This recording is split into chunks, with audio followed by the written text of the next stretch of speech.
তুফাইল ইবনে আমর আদ-দৌসি তিনি দৌস গোত্রের অত্যন্ত স্বনামধন্য সাহিত্যিক এবং কবি ছিলেন। ইয়েমেনের মানুষ ছিলেন।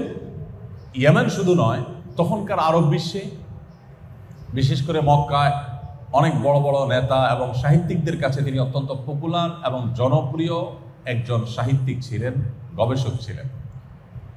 তুফাইল ইবনে আমর আদ-দৌসি এসেছেন ওমরা করতে, ওমরা বা হজ করতে এসেছেন। মক্কায় আসার পর মক্কায় থাকা তার বন্ধুরা বললেন, দোস্ত, ওমরা বা হজ করতে আসছো ভালো কথা, খবরদার আমাদের এখানে একটা লোক, তার নাম মোহাম্মদ, তার কাছে আল্লাহর পক্ষ থেকে নাকি ওহী আসে, সে সেগুলো যখন তেলাওয়াত করে, এগুলো যখন মানুষ মনোযোগ দিয়ে শুনে, এগুলোর অর্থ অনুধাবন করে, তখন মানুষ সেখানে তার কাছে নত হয়ে যায় এবং বাপদাদার ধর্ম, শিরক, যেটা মূর্তি পূজা ইত্যাদি, সেগুলো ছেড়ে ইসলামে চলে আসে। তো তুমি একজন সাহিত্যিক মানুষ, বুদ্ধিজীবী মানুষ, গবেষক, লেখক মানুষ, তুমি বিপদগামী হও, তুমি বাপদাদার ধর্ম থেকে বিচ্যুত হও, এটা আমরা চাই না। সো তুমি একটা কাজ করবে, যতক্ষণ তুমি কাবায় থাকবে, মক্কায় হারাম শরীফে থাকবে, ততক্ষণ তোমার দুই কান বন্ধ করে রাখবে, যেভাবেই হোক, যাতে তোমার কানে ওই মোহাম্মদের যে কোরআন, এটার তেলাওয়াত তোমার কানে আসতে না পারে। বন্ধুদের পরামর্শ অনুযায়ী উনি দোনো কান বন্ধ করার ব্যবস্থা করলেন, তুলা বা কিছু একটা দিয়ে দোনো কান একেবারে এমনভাবে বন্ধ করলেন যে খুব মনোযোগের সাথে না শুনলে কোনো কথা শোনা যাবে না। বেশ কিছুক্ষণ এভাবে থাকার পর, যেহেতু শিক্ষিত মানুষ, তার মনে হলো যে আমি কি এত আনপড় জাহেল যে কেউ কিছু বলবে আর তার মন্ত্রে মুগ্ধ হয়ে আমি তার অনুসারী হয়ে যাব? এত অশিক্ষিত তো আমি না, আমার তো যথেষ্ট সেন্স আছে, নিজের যথেষ্ট জ্ঞান আছে। সো আমি শুনি, যদি কোনো কিছু আমার কানে আসে শুনি, দেখা যাক। উনি এরপর সব কিছু খুলে ফেলে দিলেন এবং সৌভাগ্যবশত যথা আপনার সন্দেহ সেটি বাস্তবায়ন হলো এবং যথা আশঙ্কা তারা করেছিলেন সেটি বাস্তবায়ন হলো এবং তার তার কানে কোরআনে কারিমের তেলাওয়াত ভেসে আসলো। কিছুটা শোনার পর, যেহেতু সাহিত্যিক মানুষ, তিনি বুঝলেন যে এটা আসলে কোনো মানুষের কথা হতে পারে না বা মানুষ এই ধরনের কথা বলতে পারে না। তিনি তখন অনেকটা ব্যাকুল হয়ে গেলেন মুহাম্মদ সাল্লাল্লাহু আলাইহি ওয়াসাল্লামের সাথে সাক্ষাৎ করবার জন্য। কিন্তু মুশকিল হলো, মক্কার বড় বড় নেতারা, যারা তার দোস্ত বন্ধুবান্ধব, তারা যদি শুনে যায় তাহলে মান সম্মান যাবে, তারা তাকে হ্যাও করবে, হাসাহাসি করবে, তুমিও ধরা খেলে। এই জন্য আলী রাদিয়াল্লাহু তাআলা আনহুকে খুঁজে বের করে তার সাথে চুক্তি করলেন যে তুমি আমাকে মুহাম্মদের কাছে নিয়ে যাবে এবং এমনভাবে যাবে যে আমি তোমার সাথে যাচ্ছি এটা যেন কেউ টের না পায়। তুমি সামনে সামনে যাবে, আমি অনেক দূর থেকে তোমাকে ফলো করব। যদি ইতিমধ্যে কোনো নেতা, নেতৃস্থানীয় কোনো ব্যক্তি এসে যায় যারা আমাকে চিনে, আমি বাইরে থেকে ওমরা করতে আসছি, আমাকে জানে, যারা আমার পার্সোনালিটি যারা জানে, তারা কেউ যদি এসে যায়, আমি জুতা সারার ভান করে বসে যাব, তুমি তোমার হাঁটা কন্টিনিউ করবে। ভাবটা এমন হবে যে তোমার সাথে আমার কোনো সংযোগ নেই। এইভাবে করতে করতে নবী করিম সাল্লাল্লাহু আলাইহি ওয়াসাল্লামের কাছে গেলেন। এরপর যাওয়ার পর ইসলাম গ্রহণ করলেন। ইয়েমেনের প্রথম ব্যক্তি যিনি ইসলাম গ্রহণ করেন এবং তার মাধ্যমে পুরো ইয়েমেন ঈমানের আলো দ্বারা আলোকিত হয়। কারণ হিসাবে ভূমিকা রেখেছে এই কোরআন। এই কোরআন আমরা আজও পড়ি, কিন্তু তুফাইল ইবনে আমর আদ-দৌসি যে মুহূর্তের কোরআন তেলাওয়াতের কারণে তার পরিবর্তন এসেছে। আমাদের 30 পারা কোরআন বারবার শুনছি, বারবার তেলাওয়াত করছি, আমাদের মধ্যে পরিবর্তন আসছে না। এর অন্যতম একটা বড় কারণ হলো কোরআন বোঝার কোনো চেষ্টা আমাদের মধ্যে নেই। আমরা আমাদের আস-সুন্নাহ ফাউন্ডেশন থেকে 2024 থেকে 2025-এর রমজানের মধ্যবর্তী এই 12 মাস, পুরো বছরটাকে আমরা কোরআন বর্ষ ঘোষণা করে সারা দেশের সর্বস্তরের মানুষকে কোরআনে কারিম বুঝে পড়ার প্রতি আমরা উদ্বুদ্ধ করে একটা প্রতিযোগিতার ঘোষণা দিয়েছি এবং সেই প্রতিযোগিতায় আমরা 15 লক্ষ টাকার পুরস্কার ঘোষণা করেছি এবং প্রথম, দ্বিতীয়, তৃতীয় যারা হবেন তাদের জন্য রয়েছে সম্পূর্ণ বিনা খরচে ওমরার ব্যবস্থা। 6 ধাপে পরীক্ষাটা হচ্ছে। প্রথম 5 ধাপে 6 পারা করে, মাত্র 2 মাস সময়, 6 পারা। আপনি আপনার নিজ দায়িত্বে কোরআনটার তর্জমায় কোরআন দেখে দেখে আপনি পড়বেন। কোনো জায়গায় সংশয় থাকলে স্থানীয় আলেমদের শরণাপন্ন হবেন। শুধুমাত্র তর্জমা, কোনো তাফসীর থেকে প্রশ্ন হবে না। তর্জমা যদি কেউ বুঝে পড়ার চেষ্টা করেন, 2 মাস পর, যেমন যে মে মাসের শেষ শুক্রবার বাদ ফজর আমাদের প্রথম ধাপের প্রথম 6 পারার পরীক্ষা হবে। ইতিমধ্যে একটা মক এক্সাম আমরা নিয়েছি, যাতে করে প্রশ্নের ধরন নিতে পারেন সবাই, এখানে অংশগ্রহণ করতে পারেন। আমরা বিজয়ীদেরকে পার্সোনাল লাইব্রেরি এবং ফ্যামিলি লাইব্রেরি নামে 2টি বিশেষ এবং ব্যতিক্রমধর্মী পুরস্কারের ব্যবস্থা রেখেছি। 50,000 টাকার বই, ফ্যামিলি লাইব্রেরি। একটা বাসার মহিলা থেকে নিয়ে শিশু পর্যন্ত কার কি ধরনের বই প্রয়োজন, শিশুর জন্য কোন কোন বই দরকার, মায়েদের জন্য কি কি বই দরকার, সেটা ইসলামিক পার্সপেক্টিভ থেকে বেসিক্যালি, এর বাইরে আরও যা জানা দরকার, কমপ্লিট একটা ফ্যামিলির একটা আদর্শ লাইব্রেরিতে যা থাকা দরকার সেটা আমরা অনেক গবেষণা করে অনেক পরিশ্রম করে বের করে পুরস্কার হিসেবে দিচ্ছি।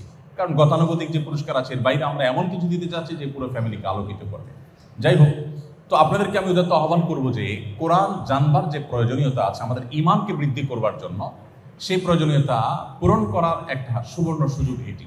পড়াশোনার ফাঁকে ফাঁকে আমরা চাইলে এই কম্পিটিশনে আমরা অংশগ্রহণ করতে পারি এবং আমাদের ঈমানকে আমরা বৃদ্ধি করতে পারি। তো আমি যেটি বলছিলাম যে কোরআন থেকে মানুষ ইসলামে এসেছে এর সংখ্যা ম্যাক্সিমাম, অর্থাৎ যত মানুষ ইসলামে এসেছে তার বেশিরভাগ মানুষই কিন্তু ইসলামে এসেছেন কোরআনের কারণে, আর অবশিষ্ট মানুষগুলো দেখবেন সিরাতের কারণে।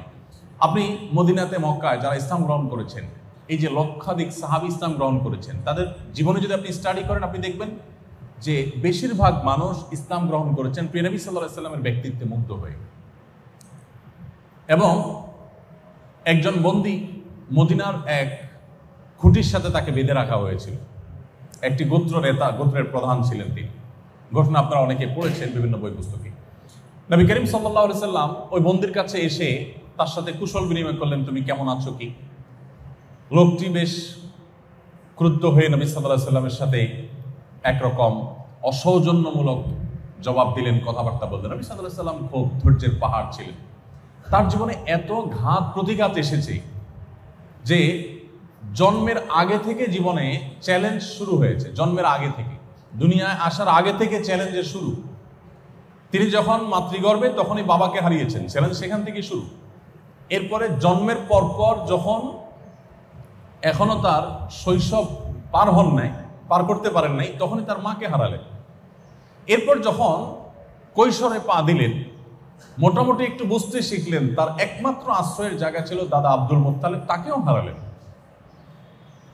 এরপর যখন তার পরবর্তী আশ্রয়স্থল ছিল তার চাচা আবু তালেব, কিছুদিন যেতে না যেতেই যখন একের পর এক মানুষ শত্রুতা শুরু করলো, চতুর্পাশ থেকে আক্রমণ আসতে লাগলো, মক্কায় তার বেঁচে থাকাটাই যখন দায় হয়ে গেল, ঠিক এরকম কঠিন সময়ে তার সর্বশেষ আশ্রয়দাতা আবু তালেবকেও তিনি হারালেন। এবং এরকম কঠিন একটি সময়ে তার জীবনের অন্যতম ভরসার জায়গা তার স্ত্রী উম্মুল মুমিনিন খাদিজা রাদিয়াল্লাহু আনহাকেও হারালেন। জন্মের আগে থেকে মাথায় বিপদ করে নিয়ে এসে জন্মের পর প্রতিটি পদক্ষেপে বিপদ একটির পর একটি তার সামনে এসেছে, মুখোমুখি হয়েছেন এবং এত চ্যালেঞ্জের বাধা পাহাড় মাথা নিয়ে সামনে অগ্রসর হয়েছেন। এরপর মক্কায় যে অবশিষ্ট দিনগুলো ছিল সেগুলো ছিল নির্যাতনের, নিষ্পেষণের, সেগুলো ছিল জুলুমের, সেগুলো ছিল ভয়ঙ্কর। 3 বছর লাগাতার অবরোধ তার প্রতি এবং তার অনুসারীদের প্রতি, যারাই ঈমান এনেছে তাদের প্রতি। সে অবরোধ এর ধরন কেমন ছিল? আজকাল যে পৃথিবীতে অবরোধ দেওয়া হয় এটা সেরকম অবরোধ ছিল না, এর চাইতে অনেক বেশি ভয়ঙ্কর ছিল। তাদের সাথে মক্কার কোনো মানুষ কথা বলতো না। মুসলমান হয়েছেন তো হাতে গোনা কয়েকজন, আর পুরো মক্কা নগরীর যে শত শত হাজারো মানুষ, কেউ তাদের সাথে কথাও বলতেন না, কোনো কিছু তাদের কাছে বিক্রি করতেন না, তাদের কাছ থেকে কিনতেন না। আমরা একটু যদি চিন্তা করি যে এই ধরনের অবরোধ যদি এই যুগে হয়, মানুষের হয়তো বিকল্প বহু পথ মানুষের কাছে খোলা থাকতে পারে, কিন্তু যখন মক্কার মতো জায়গায় যেখানে কোনো ফল ফসল তেমন একটা হয় না, সম্পূর্ণই মরুভূমি, রুক্ষ একটি জায়গা, পাহাড়ি একটা এলাকা, সেখানে যদি সমাজের সর্বস্তরের মানুষ সামান্য কয়েকজন মানুষের সাথে এই ধরনের অবরোধ করে এবং সেই অবরোধটা যদি টানা 3 বছর কন্টিনিউ করে, তাহলে পরিস্থিতি কতটা ভয়াবহ হতে পারে। সাহাবীদের ক্ষেত্রে, প্রিয় নবী সাল্লাল্লাহু আলাইহি ওয়াসাল্লামের ক্ষেত্রে সেটাই হয়েছিল। আপনারা জানেন, সিরাত গ্রন্থগুলো যারা পড়েছেন তারা বলতে পারবেন যে ওই সময়টাতে মুসলমানরা, সাহাবীরা জীবন বাঁচাবার জন্য গাছের লতা পাতা খেতে হয়েছে, এমন এমন জিনিস খেতে হয়েছে যেটা মানুষ সাধারণত খায় না, খেতে পারে না, শুধুমাত্র জীবন রক্ষা করবার জন্য। এরকম ভয়ঙ্কর অবরোধ করা হয়েছে। তাকে হত্যা করবার জন্য একাধিক উদ্যোগ নেওয়া হয়েছে, বারবার উদ্যোগ নেওয়া হয়েছে, একটা একটা করে প্রত্যেকটার মোকাবেলা তিনি করেছেন, সবগুলোকেই তিনি ফেল করেছেন। তিনি নিজে টিকে ছিলেন এবং তার মিশনকে তিনি নিয়ে সামনে অগ্রসর হচ্ছেন এত সব বাধার মধ্যে।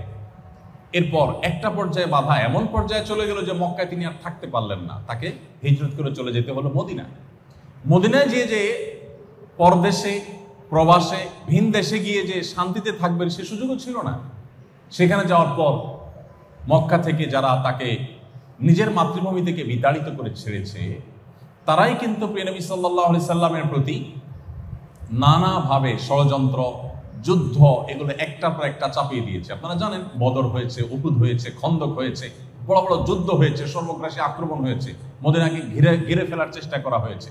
অর্থাৎ দূর দেশে গিয়ে যে শান্তিতে থাকবেন মুসলমানরা, নবী সাল্লাল্লাহু আলাইহি সাল্লাম সেই সুযোগও ছিল না।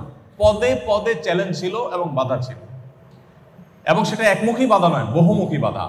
অর্থনৈতিকভাবে দুর্বল করার চেষ্টা, রাজনৈতিকভাবে দুর্বল করার চেষ্টা, অস্তিত্বকে নিশ্চিহ্ন করে ফেলার চেষ্টা, ঐক্যবদ্ধ চেষ্টা, আবার বিচ্ছিন্ন প্রচেষ্টা, এমনকি আরবের বাইরের যে সমস্ত তখনকার রোমান সম্রাট ছিল তাদেরকে নানাভাবে নবী সাল্লাল্লাহু আলাইহি ওয়াসাল্লামের ব্যাপারে সংক্ষুব্ধ করা এবং তাদেরকে লেলিয়ে দেওয়া, নানাভাবে চেষ্টা করা হয়েছে।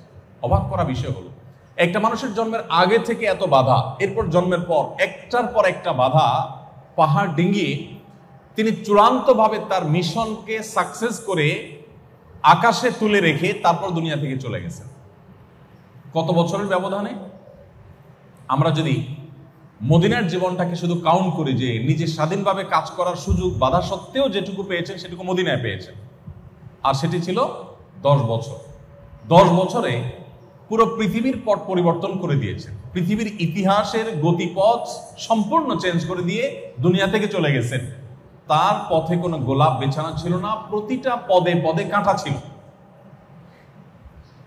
মুসলমান তো বটেই, একজন অনুসন্ধানী, একজন ন্যূনতম ইতিহাস সম্পর্কে জানতে আগ্রহী মানুষ হিসেবে আমাদেরকে প্রিয় নবী সাল্লাল্লাহু আলাইহি ওয়াসাল্লামের জীবন ইতিহাসটা কেন জানা প্রয়োজন, সেজন্য আমি এতগুলো কথা বললাম। কিভাবে একজন মানুষ তার জীবনে এত অল্প সময়ে এত বড় সাফল্যের চূড়ান্ত শিখরে পৌঁছতে পারেন, পৃথিবীতে এরকমটি আরেকটা ইতিহাস তো খুঁজে পাওয়া যায় না। এবং একটি কথা আমি প্রায় বলি, মুহাম্মদ সাল্লাল্লাহু আলাইহি ওয়াসাল্লাম শুধু নন, যত নবী রাসূল পৃথিবীতে এসেছেন তাদের কাউকে এখনো যদি কেউ কোনো কটু কথা বলে, আমরা আমাদের নবীর কথাই বলতে পারি, মুহাম্মদ সাল্লাল্লাহু আলাইহি ওয়াসাল্লামকে যদি কেউ কোনো খারাপ কথা বলে, মন্দ কথা বলে, পৃথিবীতে লক্ষ লক্ষ কোটি কোটি মানুষের হৃদয়ে কিন্তু রক্তক্ষরণ হয়।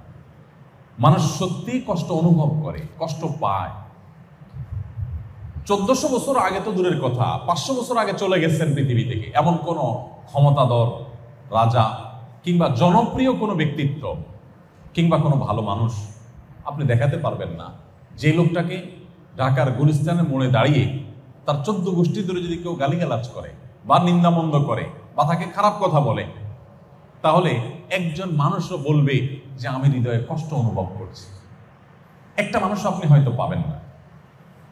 অর্থাৎ তাকে কি বললো না বললো এতে কারোর কিছু আসে যায় না। কিন্তু মুহাম্মদ সাল্লাল্লাহু আলাইহি ওয়াসাল্লাম প্রায় 1500 বছর হতে যাচ্ছে দুনিয়া থেকে তিনি চলে গেলেন। এত সময় পার হওয়ার পর এখনো পর্যন্ত তাকে নিয়ে কেউ কটু কথা বললে পৃথিবীর সমস্ত মুসলমানদের মনে কষ্ট অনুভব হয়। কি ছিল তার মধ্যে, যার কারণে 1500 বছর ধরে তার ভালোবাসা মানুষের অন্তরে এইভাবে গেঁথে আছে? কি ছিল? এই আগ্রহের জায়গা থেকে আমাদের প্রিয় নবী সাল্লাল্লাহু আলাইহি ওয়াসাল্লামের জীবনীটা, সিরাত গ্রন্থ আমাদের শুরু থেকে শেষ পর্যন্ত কমপক্ষে একবার হলেও জীবনে পড়া উচিত।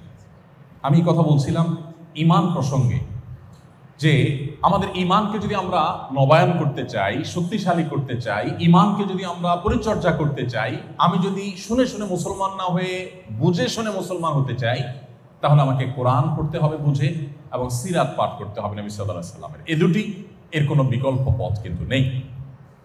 আপনি সিরাতের প্রতিটি পদে পদে দেখবেন আপনার ঈমান বৃদ্ধি পাচ্ছে। আমি শুধুমাত্র একটা এক্সাম্পল দিই। নবী করিম সাল্লাল্লাহু আলাইহি ওয়াসাল্লাম স্বপ্নে দেখলেন মদিনায় আসার পর যে তিনি তার সাহাবীদেরকে সাথে নিয়ে মক্কায় গিয়ে ওমরা করছেন, তওয়াফ করছেন, সাই করছেন, ওমরার কার্যক্রমে আছেন, ইহরামরত আছেন, এটা তিনি স্বপ্নে দেখলেন। আর নবীদের স্বপ্ন কিন্তু আমাদের মতো নয়। নবীদের স্বপ্নটা ওহী, অর্থাৎ এটা আল্লাহর পক্ষ থেকে প্রত্যাদেশ। তিনি যেটা স্বপ্নে দেখেন এটা বাস্তব। তিনি স্বপ্ন দেখার পর সাহাবীদেরকে বললেন যে দেখো, আমি তো স্বপ্নে দেখেছি যে আমরা সবাই ওমরা করব, মক্কায় যাব। তার মানে আল্লাহ তাআলা ইন্ডিকেট করছেন যে আমাদের মক্কায় যাওয়া উচিত, আমাদের ওমরা করা উচিত, আমরা ওমরা করব, যেহেতু আমি দেখেছি স্বপ্ন, এটাই বাস্তব হবে। নবীদের স্বপ্ন অন্য সাধারণ মানুষের মতো নয়। সাহাবীরা যথারীতি প্রস্তুতি নিলেন, উনিও প্রস্তুতি নিলেন, সবাই এহরাম করে চলে গেলেন ওমরার উদ্দেশ্যে। এবং নবী করিম সাল্লাল্লাহু আলাইহি ওয়াসাল্লাম পরিবারের সদস্যরাও সাথে ছিলেন, হাজার হাজার সাহাবীদেরকে নিয়ে ওমরার উদ্দেশ্যে চলে গেলেন। হুদায়বিয়া নামক জায়গা যাওয়ার পর তাকে সেখানে বাধা দেওয়া হলো এবং মক্কার মুশরিকরা তাকে ঢুকতে দিলেন না। এবং শেষ পর্যন্ত বহু আলোচনা পর্যালোচনার পর ঐতিহাসিক হুদায়বিয়া সন্ধি চুক্তি সেখানে হয়। সেই চুক্তি অনুসারে প্রথম কথাই হলো যে তোমরা যারা এবছর ওমরার জন্য এখানে এসেছো, অলরেডি তারা এহরাম করে এসেছেন এবং ওমরার পরে তারা আল্লাহর শুকরিয়া আদায় করবার জন্য যে যে কার্যক্রম আছে সবগুলোর প্রস্তুতি তারা নিয়ে এসছেন, সব সাথে আছে এবং এহরামরত আছে। যারা মক্কায় গেছেন, মদিনায় গেছেন, ওমরা বা হজ করেছেন, তারা জানেন যে এহরাম এর পোশাক পরার পর মানুষের মনোজগতের মধ্যে কেমন একটা আকুলতা আসে, কেমন ব্যাকুল অবস্থা তৈরি হয়, কিরকম আবেগঘন একটা পরিবেশ তৈরি হয়। ঠিক এই সময়টা যদি কাউকে বলা হয় যে আপনি রিটার্ন চলে যান, আপনাকে ওমরা করতে দেওয়া হবে না, এই কষ্টটা কোন মাত্রার হতে পারে সেটা বলাই বাহুল্য। যাই হোক, সাহাবীরা সবাই একবারে মক্কার কাছাকাছি চলে গেলেন, হুদায়বিয়া চলে গেলেন, এহরামরত আছেন। ওই মুহূর্তে মক্কার মুশরিকদের সাথে চুক্তি হলো যে না, তোমরা এবছর রিটার্ন যাবে, তোমাদেরকে মক্কায় ঢুকতে দেওয়া হবে না, আগামী বছর তোমরা ওমরা করো। এখন যারা এই বছর বাধা দিয়েছে, সামনের বছর যে বাধা দিবে না তার কোনো গ্যারান্টি নেই, বাট চুক্তি হয়ে গেছে, উভয় পক্ষ থেকে স্বাক্ষর হয়ে গেছে। সাহাবীদের মনের অবস্থা বলাই বাহুল্য, খুব মনোবেদনায় আছেন। নবী করিম সাল্লাল্লাহু আলাইহি সাল্লাম নির্দেশ করছেন, সাহাবীদের মধ্যে সেটা কোনো মানে অ্যাক্টিভিটিস দেখা যাচ্ছে না, সেটা পালন করার কোনো মানসিকতা দেখা যাচ্ছে না। নবী সাল্লাল্লাহু আলাইহি নিজেও চিন্তিত হয়ে পড়লেন যে কি ব্যাপার, যে সাহাবীরা আমার নির্দেশ দেওয়ার আগে তারা প্রস্তুত থাকে, এখন তারা কোনো কথাই মানছে না। সবাইকে বলা হচ্ছে মাত্র চুল চেঁচে ফেলার জন্য যে ওমরার সর্বশেষ কার্যক্রম, যদিও তো অসাই করি নেই, যেহেতু বাধাগ্রস্ত হয়েছে, আমরা মাথা চুল চেঁচে হলক করে আমরা ফেরত যাব। সাহাবীরা কেউ চাচ্ছেন না। নবী করিম সাল্লাল্লাহু আলাইহি সাল্লাম চিন্তিত হয়ে পড়লেন। এই যে একটা কঠিন সময়, এই কঠিন সময়ে আমরা হলে কি করতাম, একটু যদি আমরা ভাবি, আমরা হলে কি করতাম? সবার মধ্যে এই প্রশ্ন আসতো। আমরা খুব ভদ্রতার সাথে হলেও বলতাম, হে আল্লাহর রাসূল, আপনি না স্বপ্নে দেখেছেন যে আমরা ওমরা করছি এবং সেই স্বপ্নের বাস্তবায়নের জন্য আপনি আমাদের নিয়ে এসেছেন। এখন দেখা গেল যে কই, আমরা ওমরা তো করতে পারছি না, আপনি বলছেন ফেরত যেতে, তাহলে আপনার স্বপ্ন বাস্তবায়ন হলো কই? নবীদের স্বপ্ন তো ভুল হয় না, তো আপনি সত্য নবী হয়ে থাকলে এটা কিভাবে হলো? নিশ্চয়ই আমরা এরকম প্রশ্ন করতাম। সাহাবীদের কারণ মনে হয়তো এই প্রশ্ন আসেনি। ঐতিহাসিকগণ হুদায়বিয়ার ঘটনার বর্ণনা উল্লেখ করতে গিয়ে কোনো সাহাবীর এরকম কোনো মন্তব্য দেখাতে পারেননি, কারণ মনে এরকম সন্দেহ ছিল না। আমি যে সন্দেহের ঊর্ধ্বে থেকে ইমান, সন্দেহাতীত ইমান, দৃঢ় বিশ্বাসের যে ইমান, সেটার কথা বলছিলাম, এটা হলো তার এক্সাম্পল। আপনি যখন সিরাত পড়বেন তখন দেখবেন যে এরকম একটা পরিস্থিতি তৈরি হয়েছে যে ইমান চলে যাওয়ার উপক্রম, ইমান থাকার কথা নয়, কিন্তু সাহাবীদের ইমান সম্পূর্ণ অটল ছিল। তারা বিশ্বাস করতেন মুহাম্মদ সাল্লাল্লাহু আলাইহি সাল্লাম যা বলেছেন সেটা সত্য, আমার চোখ যদি দেখে তার বিপরীত কি, যেটা আমার চোখ মিথ্যা, সেটা হয়তো প্রমাণ হতে পারে এক সময় যে আমার চোখ মিথ্যা দেখেছে, ভুল দেখেছে, কিন্তু তিনি ভুল বলতে পারেন না। সাহাবীদের সে বিশ্বাস ছিল। পরবর্তী দেখা গেল কি, 1 বছর পর তারা ঠিকই মক্কায় গিয়ে তারা ওমরা করলেন। শুধু ওমরা করলেনই তা নয়, তারা 1 বছরের ব্যবধানে তারা পুরো মক্কাকে বিজয় করলেন, জয় করলেন। তো নবী করিম সাল্লাল্লাহু আলাইহি সাল্লামের স্বপ্ন যেটা তিনি দেখেছেন, সাহাবীদেরকে সেই স্বপ্ন বাস্তবায়ন করার জন্য সাথে নিয়ে গেছেন, বাধাগ্রস্ত হয়ে ফিরে এসেছেন। আমরা হলে অনেকে সেখান থেকেই বেঈমান হয়ে যেতাম, কিন্তু সাহাবীদের ঈমান এত বেশি অটল ছিল যে কোনো কিছু দেশের থেকে তাদেরকে টলাতে পারে নাই। সম্মানিত উপস্থিতি, এই জন্য আপনাদেরকে আমি অনুরোধ করলাম যে আমাদের ঈমানকে পরিচর্যা করবার জন্য জীবনে একবার হলেও কোরআনের শুরু থেকে শেষ পর্যন্ত একটু বুঝে পড়া এবং নবী করিম সাল্লাল্লাহু আলাইহি সাল্লামের সিরাত গ্রন্থ, তার জীবনী গ্রন্থ, কমপক্ষে একটি জীবনী গ্রন্থ শুরু থেকে শেষ পর্যন্ত একবার পড়া, এই দুটি বিষয় আমাদের ঈমানকে বৃদ্ধি করতে, ঈমানকে মজবুত এবং স্ট্রং করতে অনেক বেশি সহযোগিতা করবে ইনশাআল্লাহ তাআলা। আস-সুন্নাহ ফাউন্ডেশন, উম্মার স্বার্থে সুন্নাহর সাথে।